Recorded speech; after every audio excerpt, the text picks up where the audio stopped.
Hello everyone, it's Jamal Thomas. Welcome to the Progressive Soapbox. Let me check my sound. I know this title is a little whacked out. But the title is true.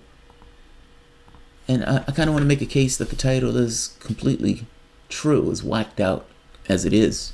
And to me, it's the thing that I'm always scared of when I think of prisons. Because understand, prison in and of itself is not... Being confined is a bad thing. Being confined and subjected to torture is infinitely worse. The title stands because it's the way I think about our American prisons.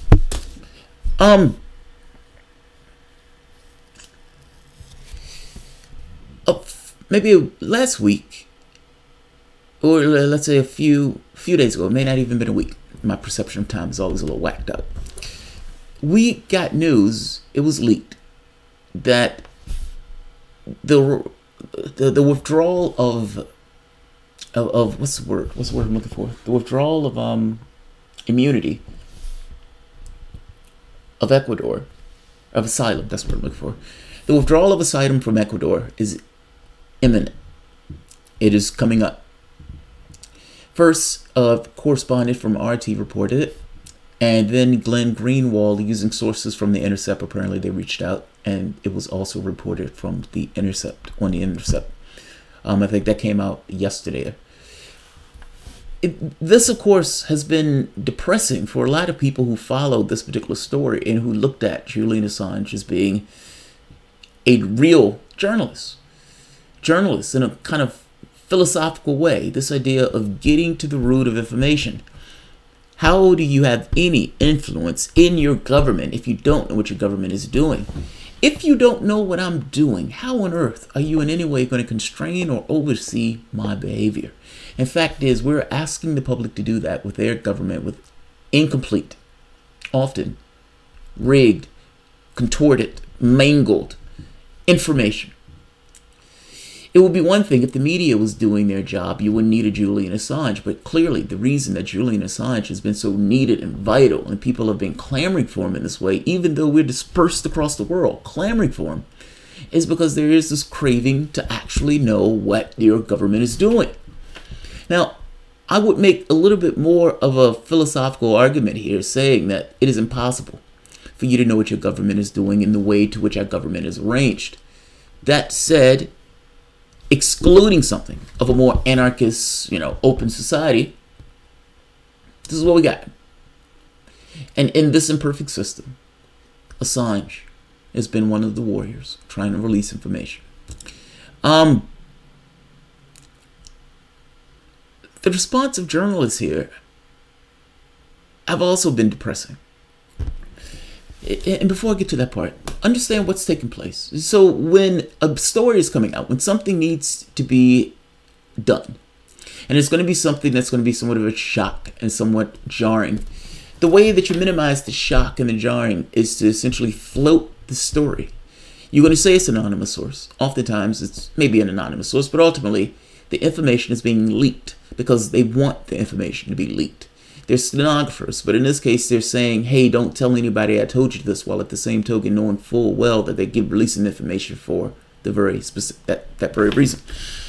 They do that because they don't want to create this jarring shock at the moment of the event. They want the shock to take place before the event actually takes place.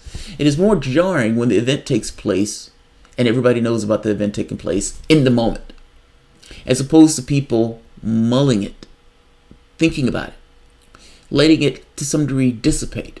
So when the event happens, yes, it's shocking, yes, it's jarring, but the people have thought about it for a week, 2 weeks, 3 weeks in advance. Now, this is a downside, meaning people can create somewhat opposition against whatever you are about to do. But if they thought the opposition was going to be enough to prevent them from doing it, they wouldn't tell you in the first place. Meaning, the assumption is that the shock would to some degree dissipate, even though there will be another secondary shock that is not necessarily as significant at the moment of the event. That's the point of leaks. Leaks when something is about to take place. For the case of Assange, this information was leaked. The information was verified Like Glenn Greenwald, I trust Glenn. I don't think Glenn is lying. And the subordinate posture that the new government has taken in Ecuador, you can kind of see it happen. I mean, if you look what took place for the United Nations when Ecuador was putting forth the breast milk thing, and the United States crushed it, threatening Ecuador withdrawing it, getting to the point where they eventually passed it, but it was only because Russia interceded. You can get this idea of the threats that take place towards Ecuador. So you can get an idea or feeling for what is taking place to the standpoint of Ecuador towards Assange, especially with this new government that is taking a posture that is doing its best to suck up to the tit of the Western powers, putting itself in a subordinate posture with its face on the bed and its ass very high into the sky. I gotta be honest, this is sad. This kills me. I don't necessarily know what to do here. There have been certain events that have been planned all throughout the United States and apparently in Europe.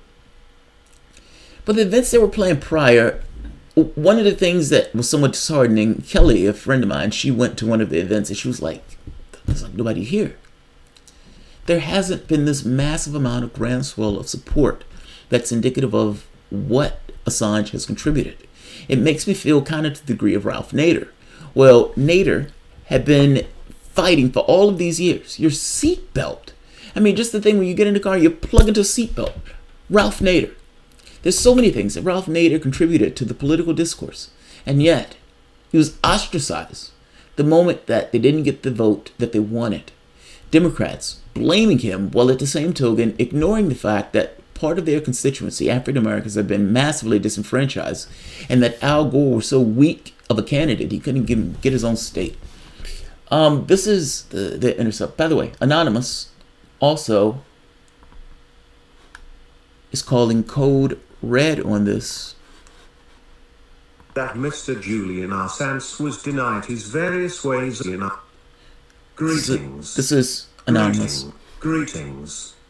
As we have mentioned previously on Twitter, we have a condition read. Not only due to the fact that Mr. Julian Assange was denied his various ways of communication with the outside world on March 27 at 16:35 London time, but because the background here too is somewhat more complicated, and if enforced, the result could be devastating. There is a reason as to why we used the no expulsion hashtag. The threat of Mr. Julian Assange being forced to leave the Ecuadorian embassy is imminent, and accordingly, numerous talks has taken place for several days. Situation is critical. While if this action is carried out by Ecuador, Mr. Assange will be apprehended the second he steps out of the diplomatic area of the embassy, and arrested. A private security and bodyguard team has been hired to protect Mr. Assange, and we have reason to believe that the UK authorities are instructed to use lethal force in order to pacify, should Mr. Assange make an attempt to escape. For obvious security reasons, we have chosen to refrain from mentioning the above publicly. If you watch this video, it means that events has taken place concerning Mr. Assange that has deemed it necessary to make this video available.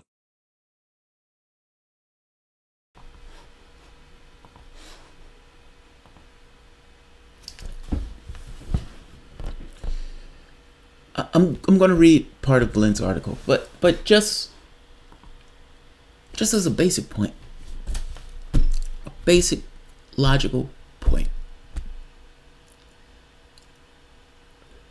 You have supposedly a government for and in the interests of the public, meaning this idea of being a democratic republic. You elect representatives to go to Congress to represent your interests.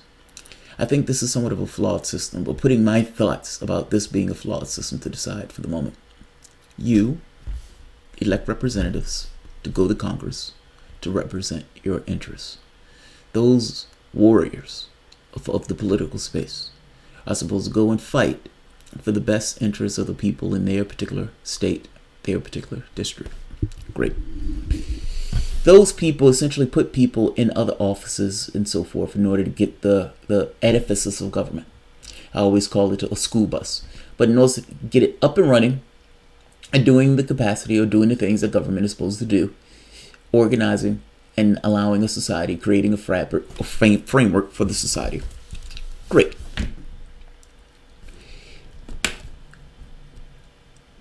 In capacity of representation, you're not going to know each and everything that your government does.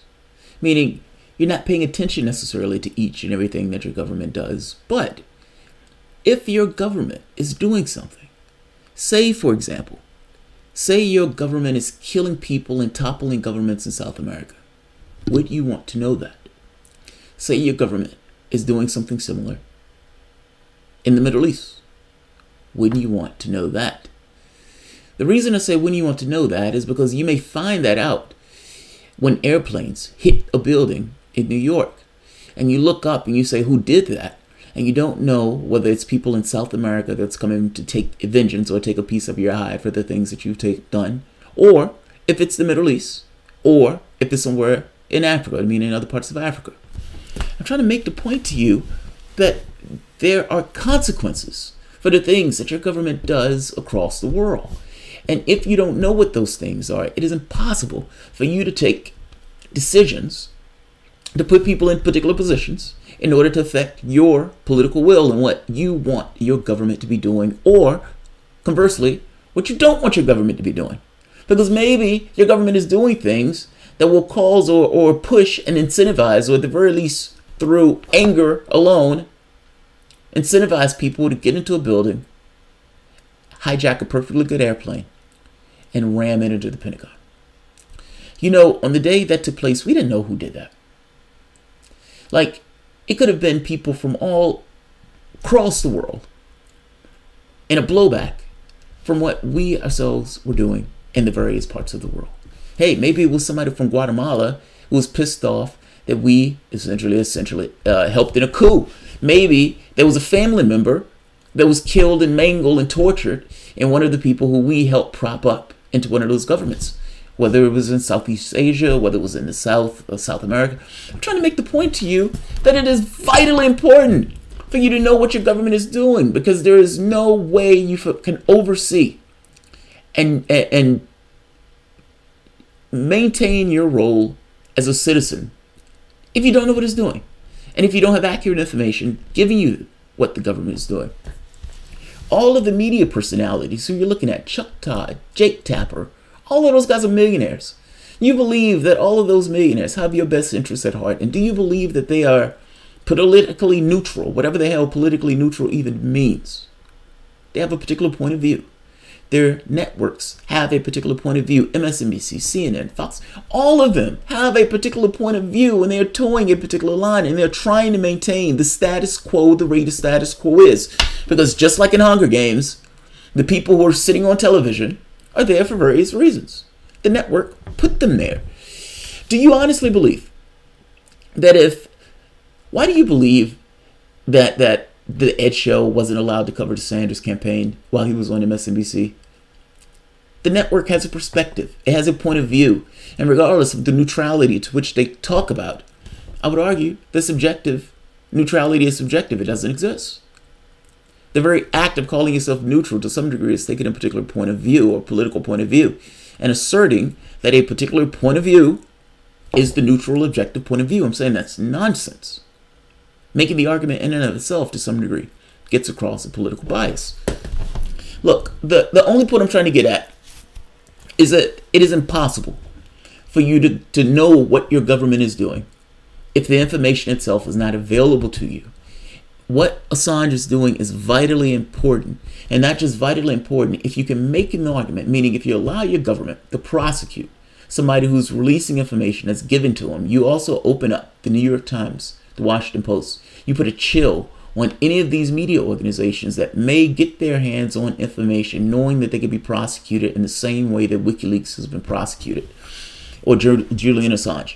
One of the arguments that Glenn Greenwald makes here is that the Obama administration was very dicey about prosecuting WikiLeaks because they were trying to find something to prosecute him on. Ultimately, WikiLeaks hasn't done anything to steal information. They're just there with their hand out. All newspapers, all people who consider themselves journalists, all reporters should be standing there with their hands out. It is your job to stand there with your hands out. Allowing the United States government to prosecute Julian Assange will, for all intents and purposes, also allow the United States government to prosecute you. Be careful what you shut the fuck up about, because that can come back and bite you in the ass. Let's take a look at this. Yeah, this is dramatically bad news. Ecuador will imminently withdraw asylum from Julian Assange and hand him over the UK. What comes next? Ecuador's president, Lenin Moreno, traveled to London on Friday for the ostensible purpose of speaking with the 2018 Global Disability Summit. Moreno has been using a wheelchair since being shot in 1998 robbery attempt. The concealed actual purpose of President's trip is to meet with British officials and finalize an agreement under which Ecuador would withdraw its asylum protection of Julian Assange, in place since 2012, eject him from the Ecuadorian embassy in London, and hand over the WikiLeaks founder to British authorities. I love the way he writes. So clear, straightforward, to the point. So unlike the way I communicate information. Right here.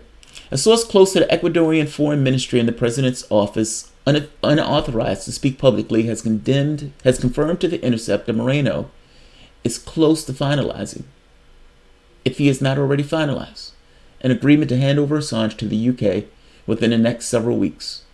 The withdrawal of asylum and physical ejection of Assange could come as early as this week. On Friday, RT reported that Ecuador was preparing to enter into such an agreement. The consequences of such an agreement depend in part on the concessions Ecuador extracts in exchange for withdrawing Assange's asylum.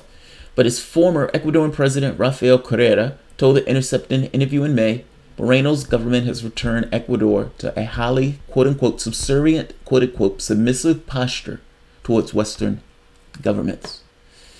I prefer the face down, ass to the sky allegory. It is thus highly unlikely that Moreno, who has shown himself willing to submit to threats and coercion from the United States, Spain, and the United States, will obtain a guarantee that the UK will not extradite Assange to the United States, where top Trump officials have vowed to prosecute Assange and destroy WikiLeaks. Let's see. Right here. I'm just giving a snapshot, the main details of this. You can read the article for yourself, but I just want to give you a basic idea of what's taking place. Assange's lawyer, well, more than a basic, but you know what I mean. Assange's lawyer, Jen Robinson, told The Intercept that he would argue that all of the prison time already served should count towards, and thus completely fulfill, any prison term imposed by the failure to surrender charge, though Britain's prosecutors will most likely contest that claim. Assange would also argue that he has had a reasonable, valid basis for seeking asylum rather than submitting to the UK authorities, namely, well-grounded fear that he would be extradited to the United States for prosecution for act of publishing documents. I argue that the elephant in the room here is anal rape. That may not be the elephant in the room that Julian Assange is arguing, but that's the elephant in the room I'm bringing up. The United States allows systemic anal raping in its prisons. You don't believe me? Look at the numbers. I mean, for all intents and purposes, that is one of the biggest things in U.S. prisons. Anal raping. Men, big men, going to other men and bending those men over, and as a gang or as multiple members, taking one man as their bride for that moment. It's even joked, talking about not dropping the soap. All of this stuff, these jokes cover up these horrendous acts of violence that the United States knows about, the prison system knows about, and the prison system for the most part does nothing about anal rape. The number of rapes in this country are not women, meaning the most. It's not women. If I'm not mistaken, it's not women. It is men because of the prison system. If you're not talking about that, you should be. So that's a big fucking deal. Let's keep going. Currently, that is the only known criminal proceeding Assange faces. In May 2017, Swedish prosecutors announced they were closing their investigation into the sexual assault allegation due to the futility of the proceedings in light of Assange's asylum and the time that has elapsed. Let's see. Right here. The far more important question that would determine Assange's future is what the United States government intends to do. The Obama administration was eager to prosecute Assange and WikiLeaks for publishing hundreds of thousands of classified documents, but ultimately concluded that there was no way to do so without either also prosecuting newspapers such as the New York Times and the Guardian, which published the same document, or precedents that would enable criminal prosecution of media outlets in the future. Indeed, it is technically a crime under the United States law for anyone, including media outlet, to publish certain types of classified information. Under U.S. law, for instance, it was a felony for the Washington Post's David Ignatius to report the contents of a telephone calls intercepted by NSA between National Security Advisor nominee Michael Flynn and Russian Ambassador Sergei Klexiklak. Even though such reporting was clearly in the public interest, since it proved Flynn lied and was denied such contacts. He was making the point that under this idea, Ignatius should also go to prison. That's not going to take place. Let's see. For years, the Obama DOJ searched for evidence that Assange actively assisted Chelsea Manning or other sources in hacking or stealing of the documents in order to prosecute them for more than merely publishing documents, and found no such evidence. Meaning, you can't say he's a hacker. He wasn't a hacker. He's just standing out there with his hands out, and people bring him information because of their moral, you can say, compass with regards to what is taking place of waste, fraud, and abuse by the United States government. And those people had decent conscience to put public good, or you can say put society, or the government itself, or the United States, above what they were asked to do. Particularly if what they were asked to do was engaged in some kind of criminal activity. Let's see. But even not that theory that a publisher of classified documents can be prosecuted for assisting the source would be a severe threat to press freedom, since journalists frequently work in some of the collaboration with sources who remove or disclose classified information. And nobody has ever presented evidence that WikiLeaks conspired with whomever hacked the DNC and possessed the email inboxes to effectuate that hacking. Now, right here. If the United States did indict Assange for alleged crimes related to the publication of documents, or if they have already obtained a sealed indictment and then use that indictment to request that the UK extradite him to the United States to stand trial, that alone would ensure that Assange remains in prison for the UK for another year, for years to come. Assange would, of course, resist any such extradition on the grounds that publishing documents is not a cognizable crime, and that the United States is seeking this extradition for political charges that, by treaty, cannot serve as the basis for extradition. But it would take at least a year, and probably closer than that, for the UK courts to decide these extradition questions. And while all of that lingers, Assange would almost certainly be in prison, given that inconceivable that a British judge will release Assange on bail, given what has happened the last time he was released. Essentially, we're not going to let you out on bail, seeing as the last time you're out on bail, you got asylum and was in an embassy for 6 years.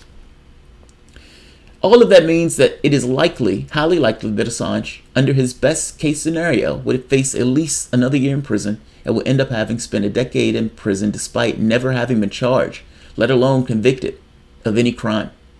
He has essentially been punished, imprisoned, by process. God, I love the way he writes.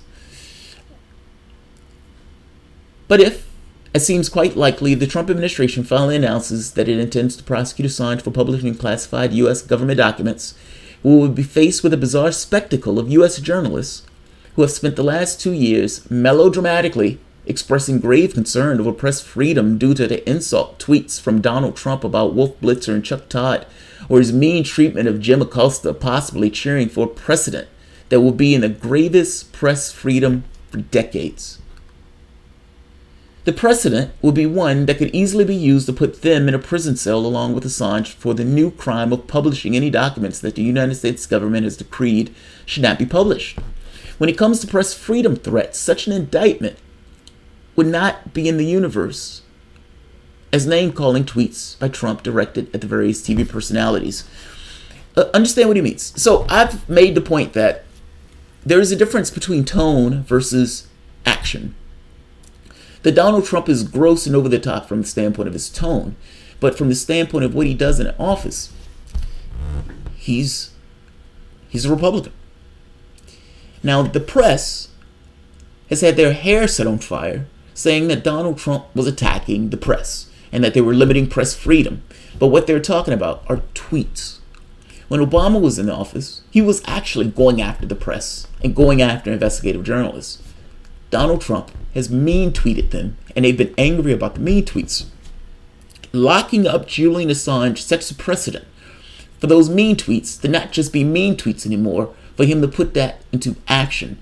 The media, as they stand by screaming about the mean tweets while not necessarily saying anything about the prosecution of Assange, as if Assange is somehow different than them, open themselves up to attack on this issue. It's almost like having four people. There's a joke by God, what is his name? He's a Hispanic guy. I can't think of his name. But four people in a car. He said it's him and three other African Americans in the car. And he said the cops stops them and said, "All right, niggers, get out the car." And he said the other three started to get out, and he's like, he's talking to you guys. You guys, get the hell out the car. You heard that cop? Get out the car. And the cop said, "Hey, you too, buddy." Meaning the cop wasn't making a distinction between who he was essentially racially, profiling and essentially racially being discriminatory for. There wasn't that fine gradient and the distinction. Meaning, yes, you might say that that guy was something different, but the cop didn't recognize him as different. From the standpoint of the cop, all of them were of a lower class. And all of them were subject to be either beaten or having their rights deprived of them. He's making the point that the same thing is applying here. The journalists are standing by mum as if what's taking place to Assange is something unique, specific to Assange, missing the point that all of them function under the same model. And if Assange is open to be attacked, open to be taken down in this way, then so are they. And so are they. I'm sorry for this one to be long, guys, or at the very least it's longer than what I wanted to be, but it's a bit to go through. When it came down to denouncing the due process denials and the use of torture at Guantanamo, it was not difficult for journalists to set aside their personal dislike for Al-Qaeda sympathizers to denounce the dangers of those human rights and legal abuses. When it comes to free speech assaults, journalists are able to set aside personal contempt for a person's opinions to pose the precedent that the government can punish people for expressing noxious ideas. It should not be this difficult for journalists to set aside their personal emotions about Assange to recognize the profound dangers, not just to press freedom, but also to themselves, as the United States government succeeds in keeping Assange in prison for years to come, all due to its attempts to prosecute him for publishing classified or stolen documents. That seems the highly likely scenario once Ecuador hands over Assange to the UK. Essentially,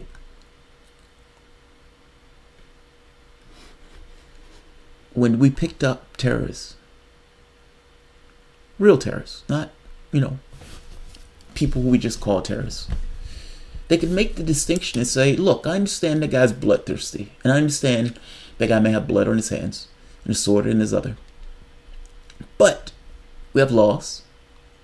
And if we have laws, regardless of how, noxious or violent that person is, shouldn't those laws still apply? Meaning, if we say we don't torture, even that guy with his knuckles dragging, quoting the Quran, even that guy, shouldn't that guy be eligible for those laws to apply in the way that we treat our prisoners?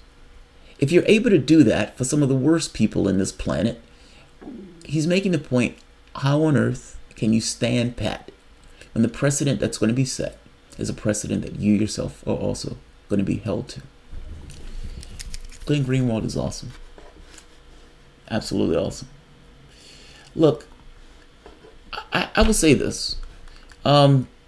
Maybe Pam Anderson can see Trump in work her magic. What? Krillin 876 can see Trump in... Oh, I see what you mean. Another celebrity. Get a celebrity to talk to Donald Trump to let her out. There's a video that WikiLeaks put out with Trump at one campaign trail after another screaming about Julian Assange and WikiLeaks, WikiLeaks, WikiLeaks, WikiLeaks. And now his government may actually prosecute the person who was screaming about during the campaign trail. I would say Trump supporters, yeah, I'm just saying, this is horrendously bad news. Get the Kardashians. Pam Anderson has visited Assange before. Look, it would be nice if there is a celebrity, a reality show celebrity, that would like to talk to Donald Trump to try to whisper in his ear about Assange. That would be a good thing. That would be a good thing, because right now, it's not clickbait, Bernard. It's not clickbait. What do you think takes place in our American prisons? And not just what do you think takes place in our prisons, what do you think they're trying to do to Assange? They're trying to bring Assange to America to stand trial.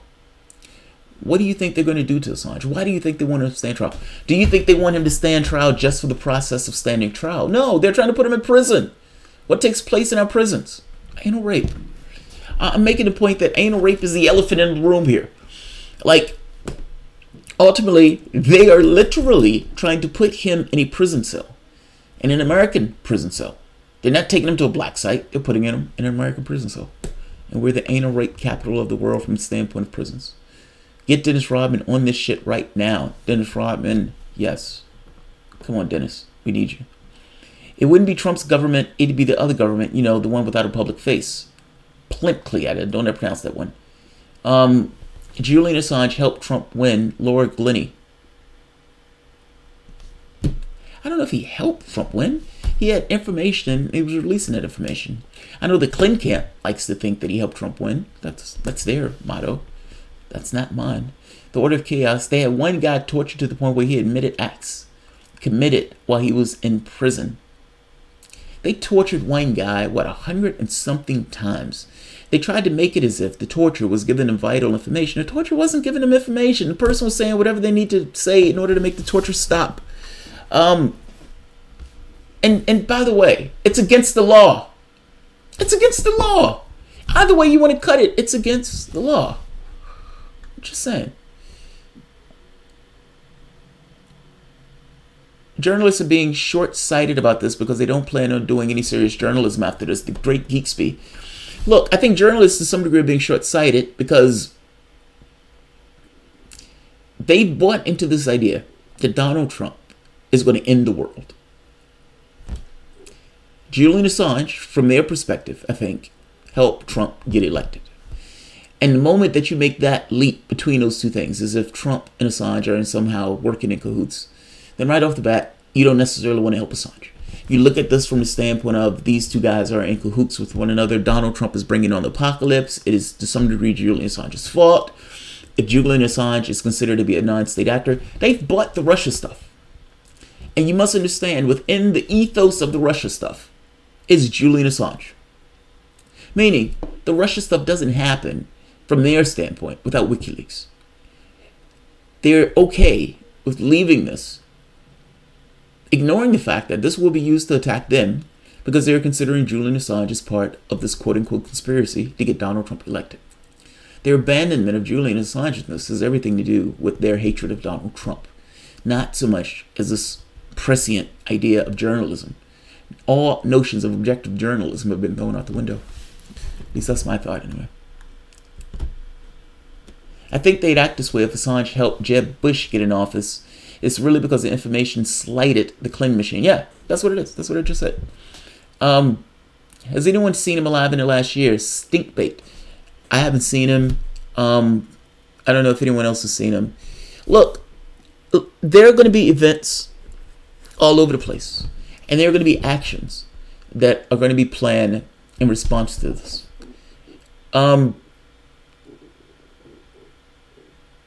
The Unity for Julian Assange thing has been thinking and organizing what they want to do. So I have to be honest though, and I don't want to be a buzzkill. I'm not optimistic on this. I feel like this is recycling. I think people should show that they're pissed off. Yes. I think people should react. Yes. I think people should organize and push back. But I think people should do that on all of these things. And when I look around, it doesn't seem to be a huge amount of support for Assange on this.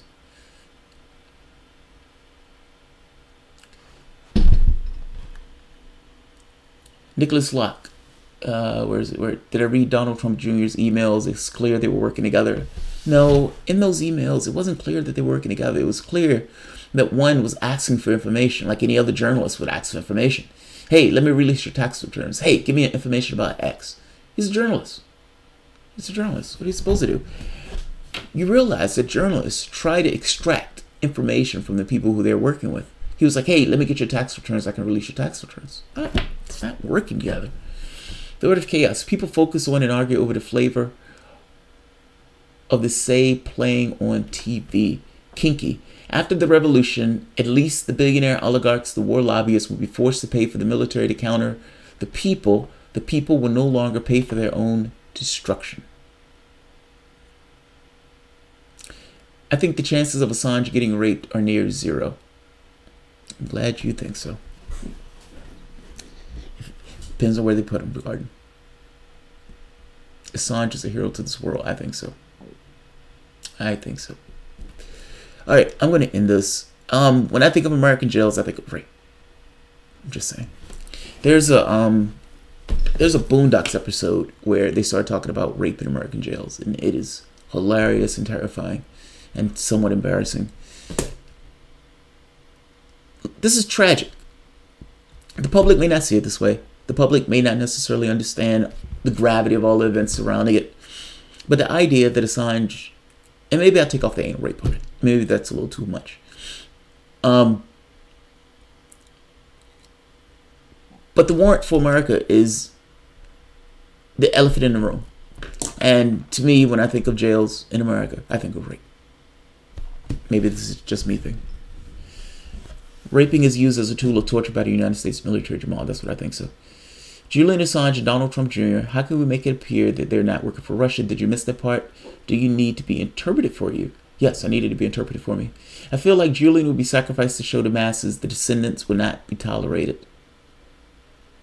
I think you mean, I know what you're trying to say. The word is missing, but I know what you're trying to say. Essentially, resistance would not be tolerated. Jamal, they won't throw him into the general population. Good. Good. I just saw the Boondocks episode with Tom and his fear of rape. Yeah, it's so hilarious. It is so hilarious. It is embarrassing hilarious. It is embarrassing hilarious. As for them working together, I saw the email list with them two, with the back and forth.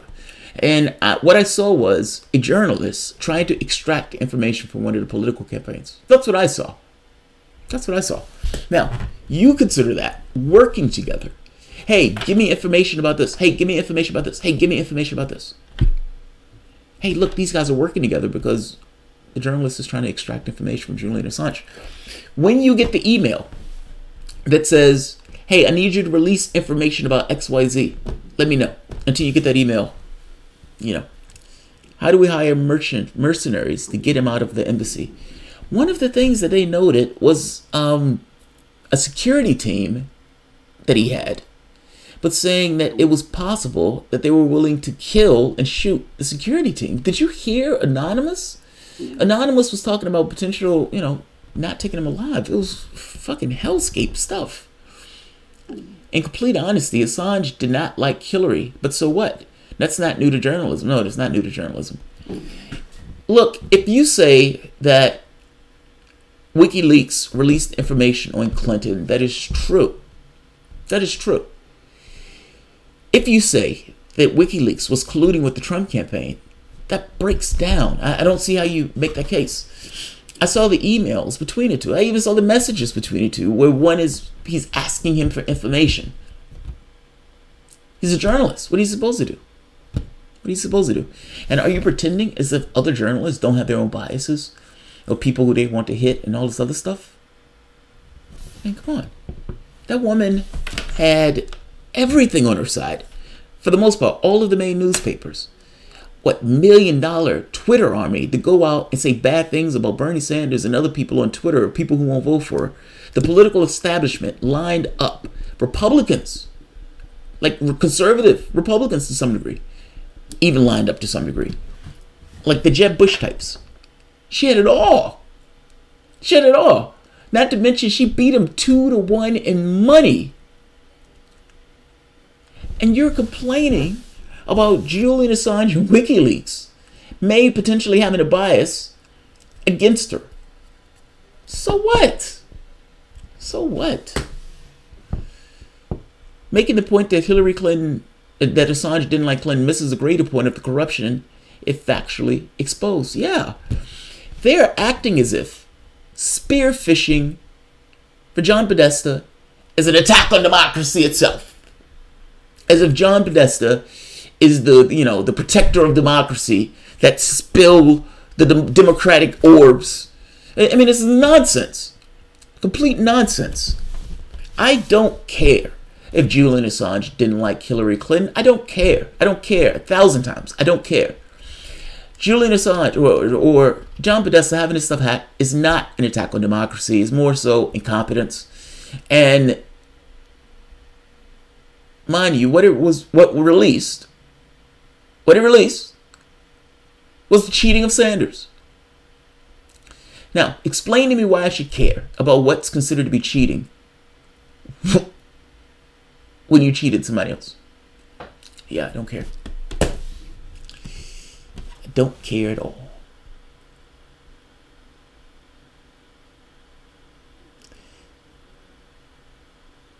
You care that Peter Strzok didn't like Trump.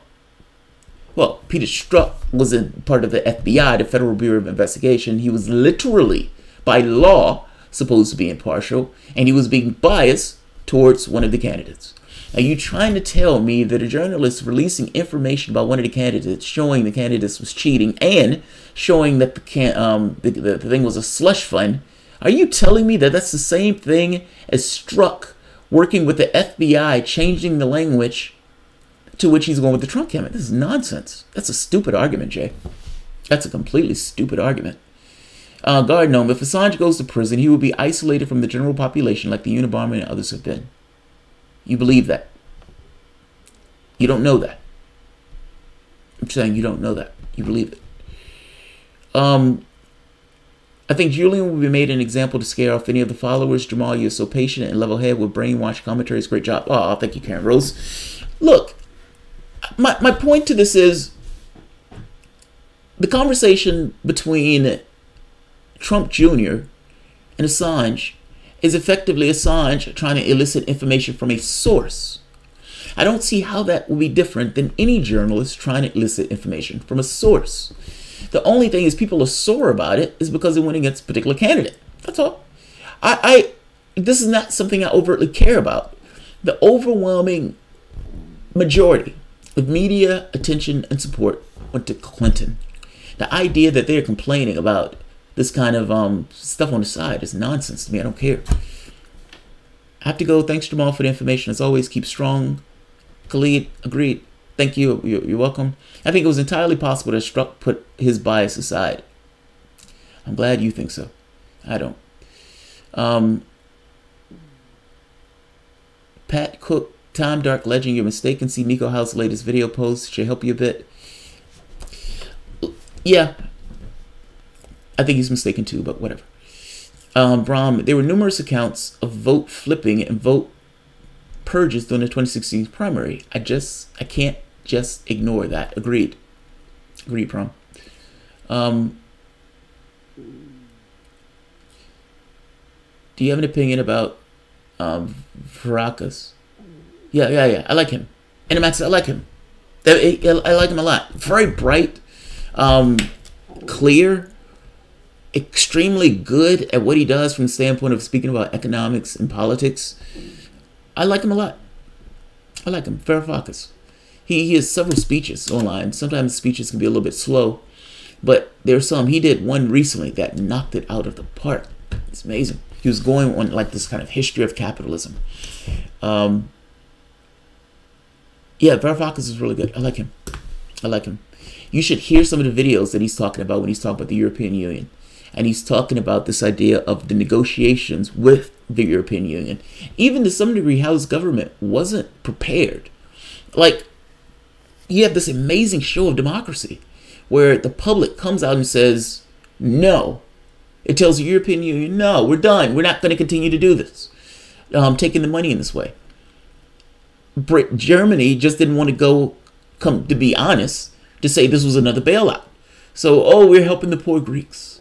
We're helping the poor Greeks, missing the fact that the money that they're talking about is a bailout of German and French banks. The country said no. They had a referendum. It shut down their banks. In a few days, they capitulate. Now, the catch to this is, if you're going to come out in that amazing thing of a referendum, you need a backup. What you find out was there was no backup plan.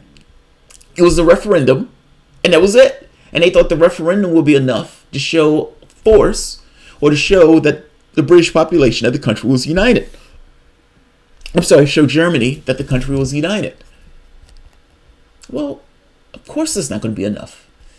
And either you need to be willing to leave after that or have some other plan.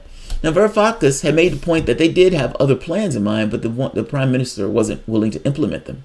So you had a left-wing government, think of like a Green Party, implementing drastic right-wing policies, talking about a destruction of what it means to be on the left at the behest of the European Union, because it was incapable or unwilling or not courageous enough to put through the strategy that would have rebuffed and held up to what the public wanted.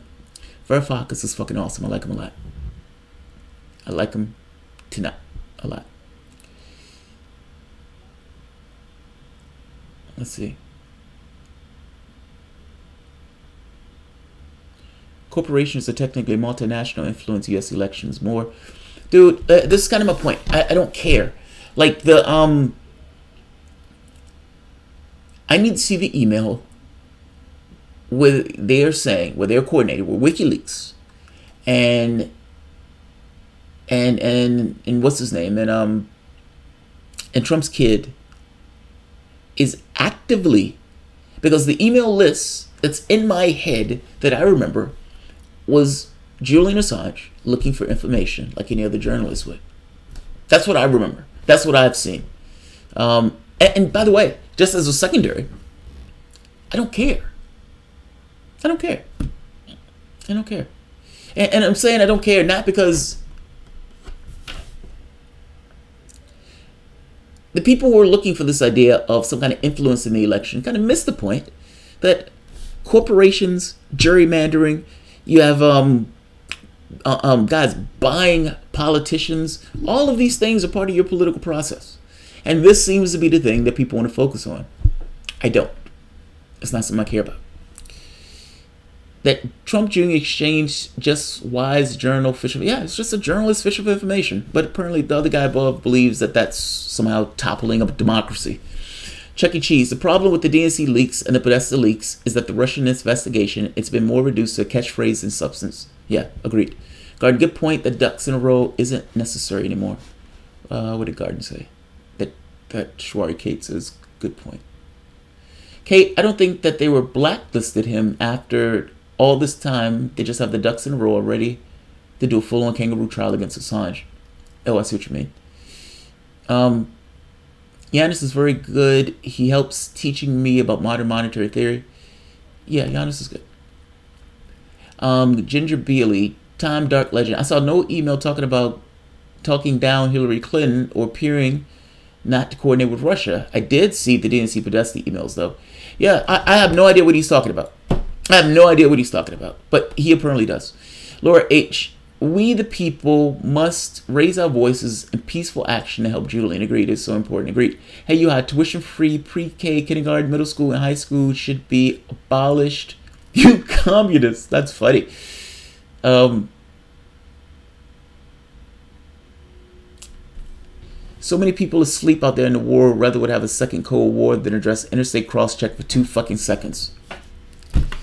But it's Assange. But it's Assange. This is kind of my point. This seems so stupid to me. Oh, Assange helped Donald Trump get elected. Assange helped Donald Trump get elected. And you go down the list. Gerrymandering. Nobody does anything about. Killing of the Voter Rights Act. Nobody does anything about. Corporations buying politicians. Nobody does anything about. All of these things. Dramatically important. But nobody cares about that at all. Interstate CrossCheck. Nobody does anything about. Voting rights laws. Meaning putting in these voter ID cards and all this stuff. Nobody cares about that part. But Assange. But Assange is the problem. That's the entire problem with this. Cambridge Analytica. People bitched and moaned about it, but only because Hillary Clinton was on the bad end of it. Nobody cares anything about. Don't give me this shit about Clinton and thing. It's nonsense. It's nonsense. A bunch of useful idiots running off the bridge like lemmings. I don't care.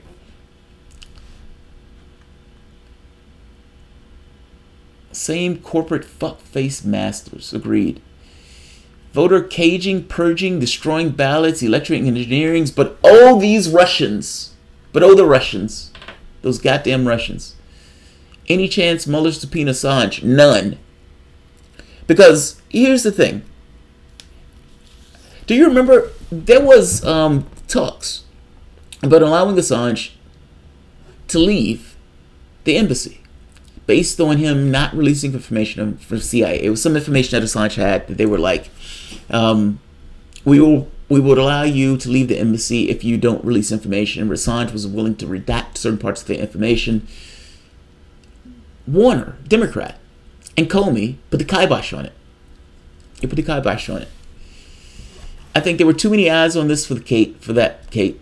We will see. I don't think there's a need for it anymore either. He's been isolated for the better part of a decade. That's amazing, right? That is amazing. Extraordinary claims require extraordinary evidence. No evidence, no basis to your claims. Sarah Palin would be my president. I would gladly be her Lewinsky. That's hilarious. Cryptic one. You know, that's funny on so many counts. In my head, I see Sarah Palin as a president after doing some stupid shit on camera, and she comes back angry and she takes it out on the page and she just calls him in office and just relentlessly fondles him. I guess that could be kind of hot. You know, I have a thing for powerful women in that case. But the image of it is just hilarious. Like a Sarah Palin pawing like Bill Clinton. Oh, that's fucking hilarious. Like rapist Bill Clinton.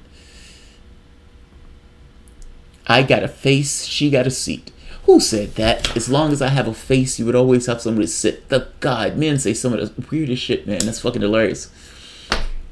Laura H. What did Laura H say? There are many people worldwide supporting Assange, the elite, the mainstream media. Yeah, agreed. Rube 8. I've seen a recent video put out by Gordon DeBack with his reference to William Binney, who demonstrated that the Russian hacking is technically impossible. Yeah, I've done multiple videos on that. I mean, ultimately, this veteran intelligence professional made this point just looking at the analysis. And now I'm going to show that video too, where the speeds, the transfer speeds, the amount of speeds that it would take for the standpoint of hacking, it's impossible. They make the argument that it's physically impossible for this to be a hack. This had to be a leak. The thing for WikiLeaks, though, is a little different, meaning this case is somewhat different than whether or not it was a leak or a hack.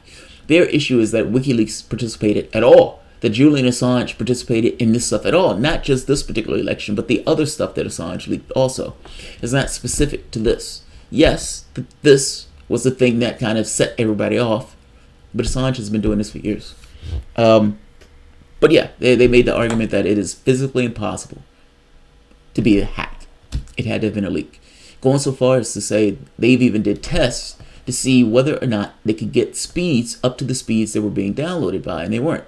The speeds that they were able to replicate were essentially a flash drive downloading information. Couple this with Julian Assange's interview where he invokes Seth Rich. So, I'm just saying, people always act like the Seth Rich thing is a conspiracy theory. Assange himself is the one that brought that up. And fact is, of all the people on the planet to know whether it was the Russians that hacked us, it would be Assange. The idea that you wouldn't try to get that information from Assange that looks problematic in and of itself. If it's that big of a deal, then that's the person who has that information. So yeah. Let's see. What did Trudy say? The evidence. Ha! I love that. What are you saying, Trudy? Shut up or I'll sit on your face. Olive.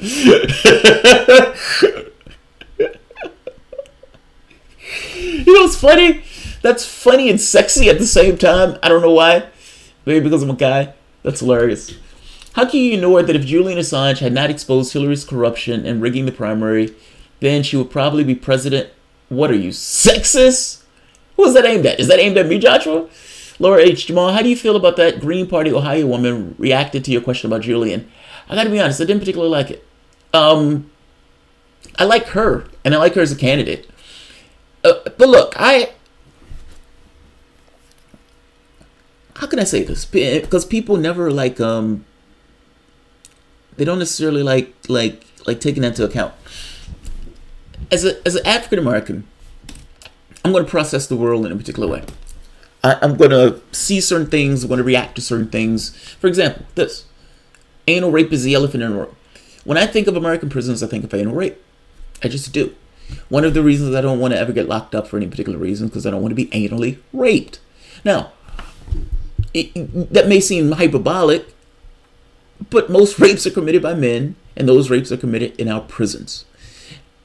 That's my head. That's a bias of mine. When I think of our prisons, I think of anal rape. As an African American, I may be more jumpy or more hyperreactive about certain issues that may come up. That's not me being not objective. That is me looking at it with a different perspective. There is no such thing as objectivity on this stuff. There's only varying perspectives and how those perspectives line up with reality. Various people are going to look at things in various ways based on their own cultural and background and their experiences. I'm trying to nail that down because I want to get across that what we consider to be somewhat hyperreactive, or the perspectives that people sometimes take, we may consider to be somewhat outlandish, or maybe not outlandish, but somewhat out of sync with what we would consider to be somewhat of an objective. Those things are based on the experiences that they've had in their lives that got them to that particular point. Sometimes, yes, overreactive. But even then, the overreactive is based on what we would consider to be normal from the standpoint of us, humanity. I say that to say that her perspective on Assange, I suspect, has more to do with her being a woman. I don't mean that to be sexist. I mean that to be somebody who's more so looking from the standpoint of when people are accusing someone of rape, if it's just between them two, then the woman will have a hard time making her case. And you've allowed a lot of people to walk because of this. It's my word against his, was my word against hers. So, whose word gets taken in this case? From her standpoint, she's looking at this and saying, look, I don't want the woman that's involved in this case to be ignored. And because I don't want the woman involved in this case to be ignored, and I know that many times it's his word against hers, and men are able to walk on this particular thing, that she should be given more credence than just ignoring what she said because of Assange. I dislike this, even though I understand where she's coming from on this. I dislike this because I think this is a political witch hunt. Not so much that I want to ignore that the person brought up a sexual harassment charge. It's more so that I want to bring up the fact that I think this is a political witch hunt and that this is being done to try to extradite Assange to the United States. More so to the point that the moment that Assange says, look, I will go for questioning providing that you promise me I will not be extradited, in which case they would not do that. So if this really is a case about sexual harassment, then why are you going to extradite me back to the United States to be anally raped? Why are you going to do that? If this is what you say it is, then yes, I will come and we can have this conversation and I could put up and I can defend myself on this. I understand her perspective on it. I just don't particularly like it in this very specific instance because I don't necessarily think it applies in this instance. That's all. But I don't think it was her so much. And I suspect her opinion on this is probably diametrically opposed as mine, where she would say the same thing in the opposite. I understand where you're coming from on this. I understand that this is probably politically motivated, but for me, my biases are that we should pay attention to what the woman is saying and not completely discount her opinion on this. So I don't like it, but I can't discount it. I understand where she's coming from. I hope that makes sense. It's holding both thoughts at the same time. Yes, I get where she's coming from. I just disagree with her. And she would probably say the same thing to me. I hope that makes sense. I hope that made sense. Did the woman drop all charges and say it wasn't true? Sweden dropped charges. Sweden dropped all the charges. And look, again, he was willing to go back and face him. It wasn't like he was trying to dodge him. His issue was, I don't want to be extradited back to the United States. That was his issue. Any of us can be rendered. All right, let me end this one. Absolutely absurd that anyone left of Dick Cheney would support Mueller. He should be forced out of government for perjury. The evidence is, Brit ambassador said he took the info from the disgruntled DNC person 3 miles from Rich's house. This is kind of my point, Trudy. Yeah, I'm not.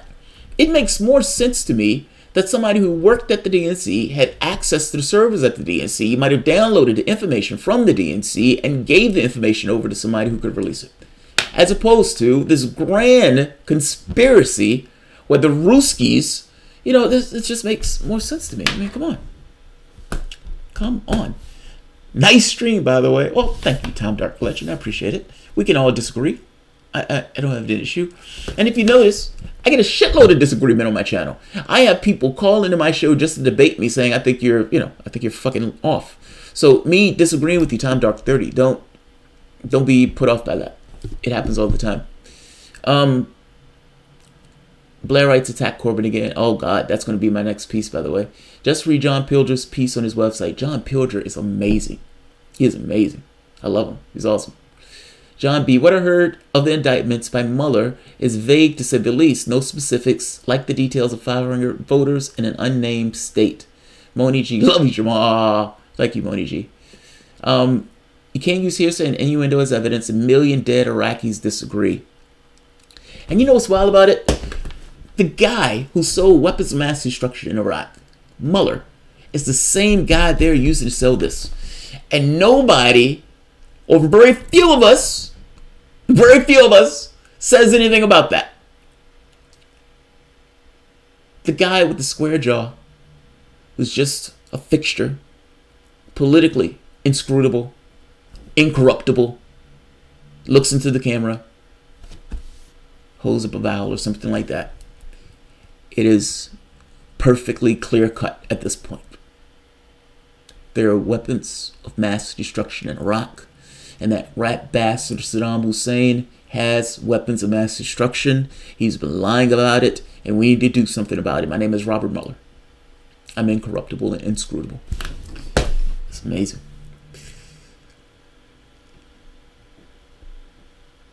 I hear 1 million dead Iraqis quoted all the time. What's your number for that? Hey, Joe, are you serious? Look it up. Look it up. Look it up. Look it up. You're acting as if it's magic. Joe, put in 1 million dead Iraqis into Google. It's a search box. It's Google. And pull it up. And you would have a list of sources. And you can go through each one. And by the way, whether you want to go with, let's say, 500,000 dead Iraqis.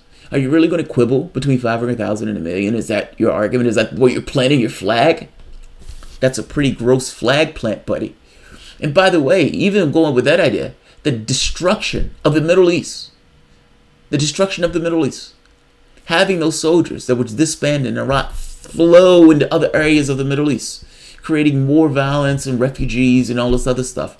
The creation of ISIS is laid at the doorstep of what took place from the standpoint of George Bush. All of those people that were killed, massacred, tortured, put into boxes and burned. You can put at the footsteps of George Bush. Are you really making an argument? Is that really where you're planting your flag on the million dead Iraqis? That's a ridiculous place to plant your flag. I'm just saying. We've been at war with Iraq for over 15 years. Yes. Yes.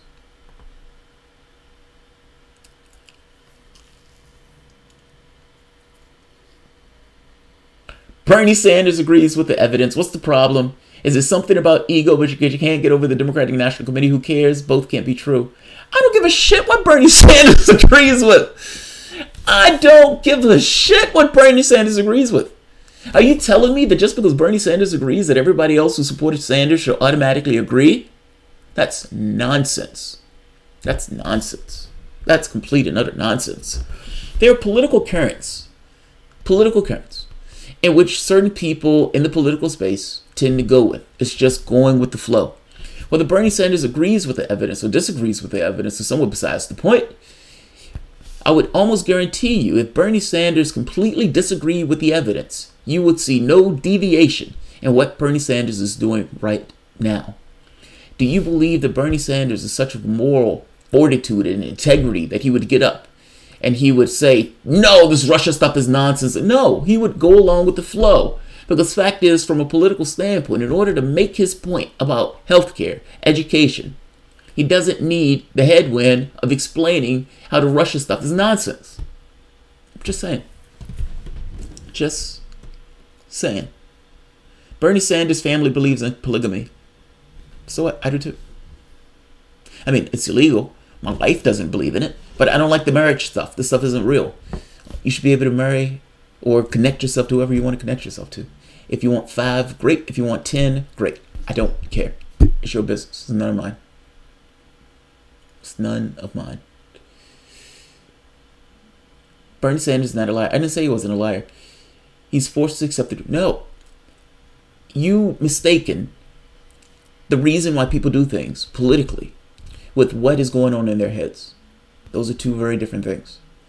What I may do and the position I may take for political reasons is a little bit different than what I may actually think. Those are different.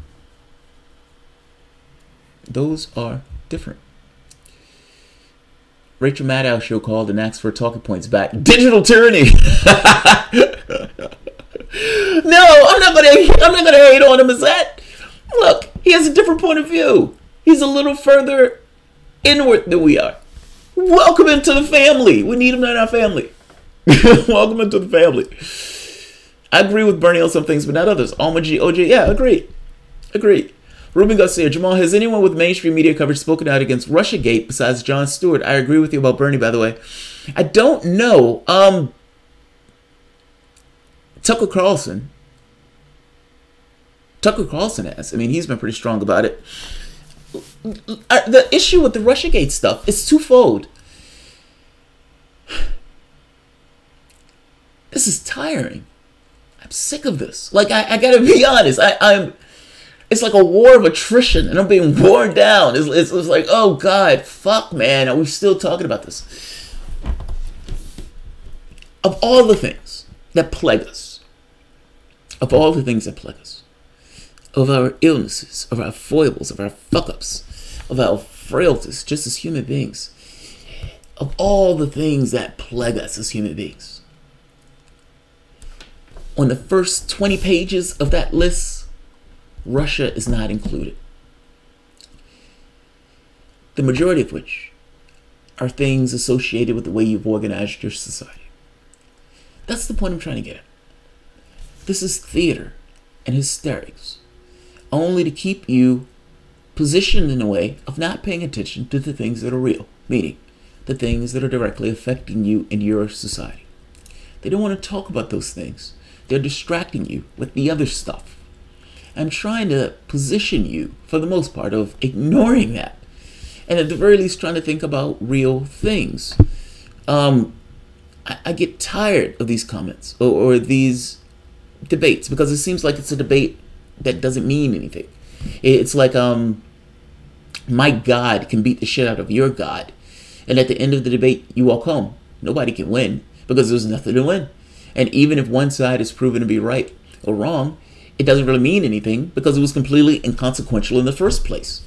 It's like in Britain where they're fighting over a white paper that was dead on arrival.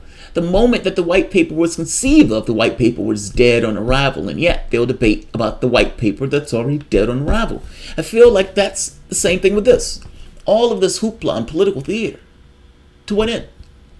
It's purely a distraction from the things that actually matter. You're being fucked over. You're being fucked over whether you're voting Democrat or Republican.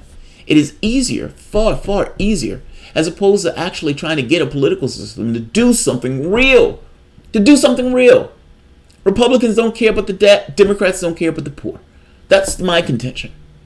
Now, instead of dealing with those things, do you realize right now, at this very moment, the water in Flint still is not up to snuff in many of the places.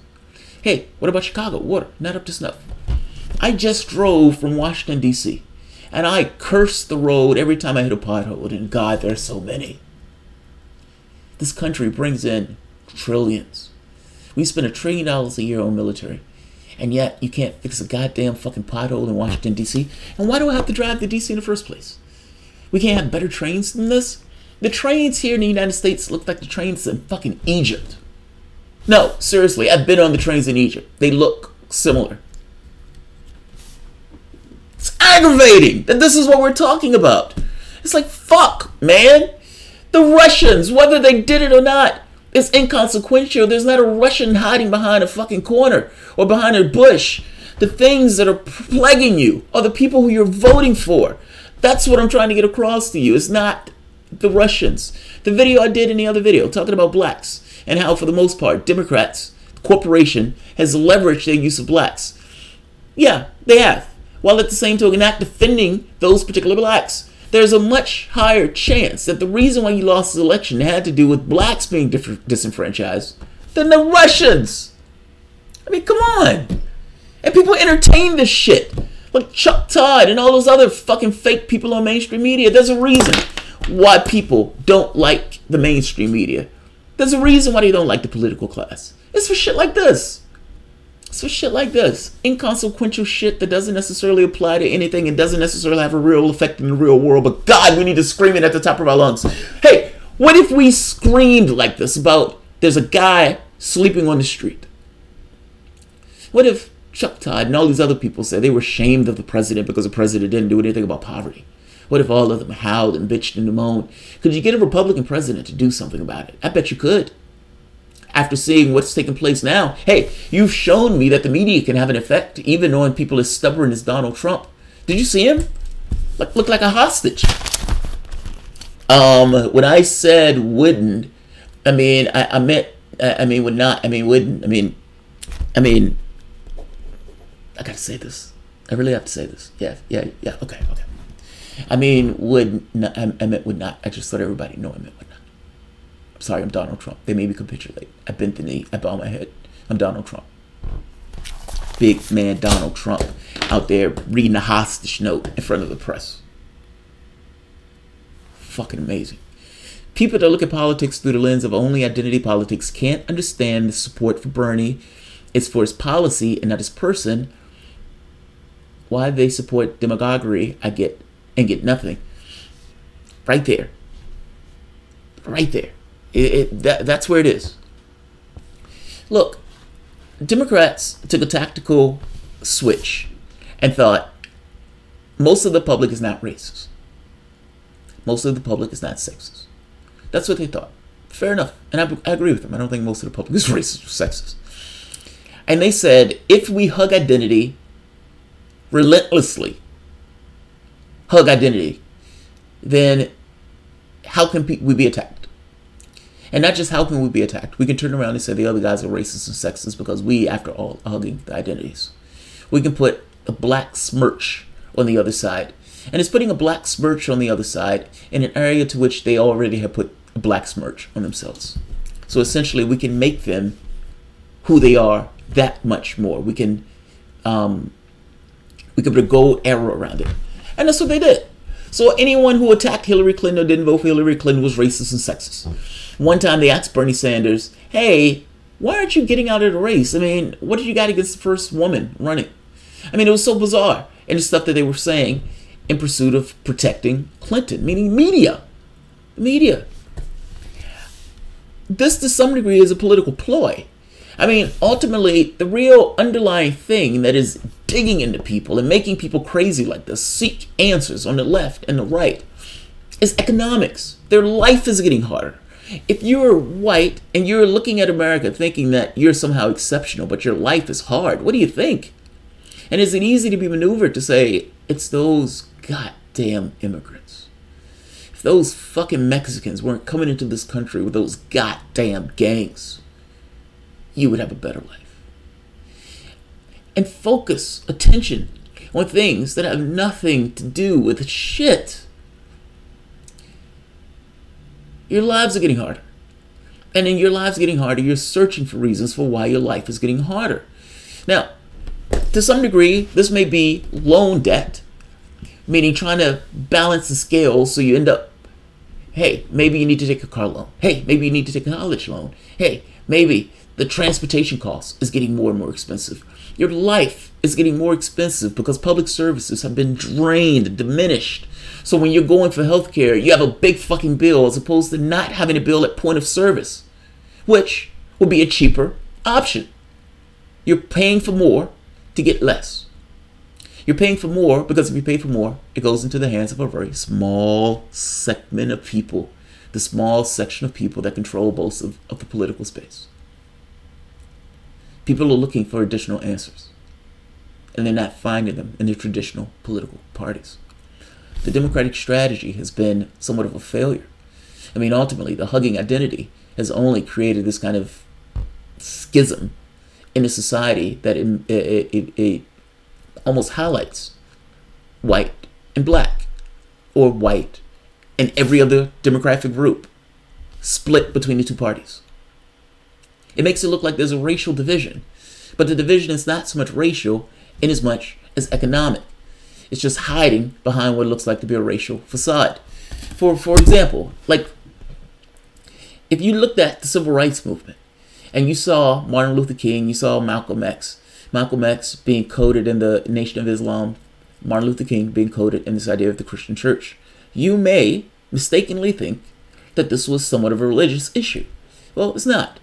The religion is the thing that allows them to kind of express their will and trying to change it. It's not the end-all be-all of it. I'm trying to make this point that the division in society is one of economics, is not necessarily one of race, even though sometimes it looks like that way because that's the way it's affected in the political space. Sanders breaks that divide. Part of the strength of Sanders in this case was because he broke that particular divide. The people that he talked to, whether they were white, black, somewhere in between, understood and recognized this idea of, hey, this guy's talking about my wallet. I like that. I like that he's talking about my wallet. So a bunch of people who wouldn't necessarily vote flung themselves into the polling booth, and Bernie Sanders said, holy shit, there are a lot of people out here who like what I'm saying. They're feeling the burn. I never knew. Well, you never knew because the people on media are millionaires, billionaires, and most of the people who you see on media are millionaires. The people who are paying them are billionaires. The politicians and the political class are millionaires. You can understand that there's a certain perspective that goes along with having that much money, and they call that perspective objective. And so, no, you're not going to see a particular disposition that says, hey, maybe them having that much and everybody else having so little is a problem. And maybe that needs to change. Part of the reason that Sanders has decided to go online as opposed to try to go through the political and media class is because of the way they frame whatever is being talked about, as opposed to him being able to talk directly to the American audience. The unifying factor is economics. Identity should be defended, but the unifying thing is economics. Bumfuck Louisiana, he can hate my guts. And yet, if you tell him something that's going to put $1 in his pocket, he may vote in your direction. I don't downplay the cultural aspect of the political classes. I'm just making a point that there was 20-30% of people who voted for Obama and turned and voted for Trump. And they didn't do it for shit and giggles. They didn't do it because they were racist and sexist. They did it for other reasons. I'm saying those people can be gotten back, and those people constitute a governing majority. So I'm just saying. Can you do a video about the problems with the South Carolina? We can solve it by packing it with progressives because Congress can vote to change the limit of 9. Supreme Court, I'm sorry. Oh, you mean pack the court. Congress can't change it. You just need... Well, I did a video on that. I think I did a video saying attack the Supreme Court. It was something to that effect, but saying that you could pass laws with a clause in the law saying that this cannot be touched by the Supreme Court. Not to mention, you can attack the Supreme Court. You can add justices to the court. I would make the argument that Republicans will bitch and moan about it. So what? So what? The goal is to win. You're supposed to be representing your constituents. You represent your constituents in this case by adding more members to the Supreme Court, or change the Supreme Court so they are elected representatives, not so much just in there for life. You can attack the Supreme Court, and if I was the Democrats and I took power, I would do so. That's just me, though. That's just me.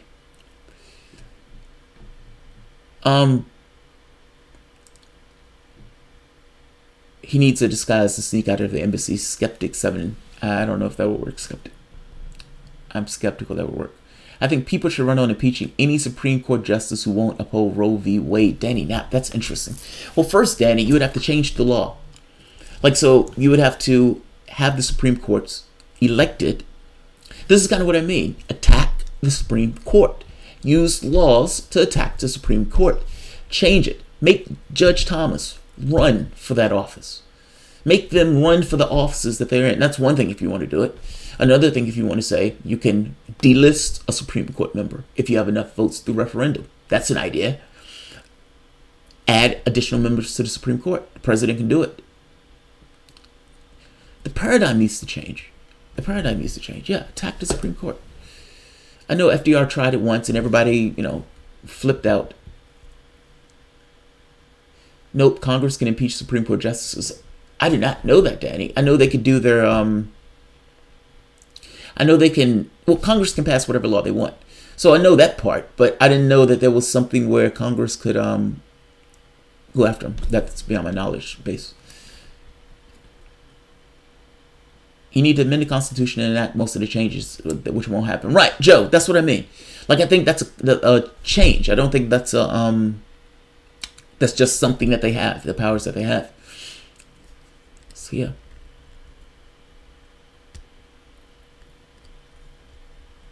Bashar al-Assad, he has no choice. You want him to be president. That's just what we must do. Don't worry. We'll have to get rid of the Raw Hawks once we seize power. Uh-oh, Tom Dark legend. So this gets into this interesting conversation. I guess maybe the authoritarian view versus the more anarchist view. Like this idea of using power. And is there any way to use power in an effective way that doesn't necessarily suppress workers and labor and the population and so forth? The class divisions between the two. Can the left or can the proletariat use the edifice that is typically a suppression of class labor at the behest of the proletariat itself? That's a fascinating question, or a fascinating conversation.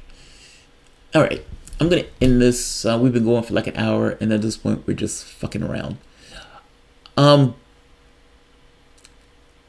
Look, just to take it back to the beginning for a moment, I see this as being horrendous news.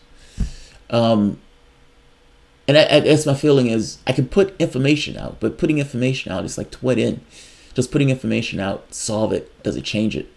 I would imagine at some point, maybe, depending upon who sees the information and how it's enacted or acted upon. But I do know my heart dropped when I read that article on this. And I already feel some kind of way about the potential for him being taken out the embassy. So, all right, I'm going to end this here. If you enjoy the content... Oh, wait a minute. I almost missed some. Yeah, I read that part. All right, guys. If you enjoy the content, please feel free to share, like, subscribe, and of course, you guys can always support the Patreon. Thanks, guys. Again, we'll probably see you in 10-15 minutes. I have another video. I want to jump across the pond. Theresa May gets caught in a buzzsaw interview, and it's not even an interview. She's sitting before a panel, and they're asking her basic questions. And you talk about somebody look bad. She couldn't even explain her own plan.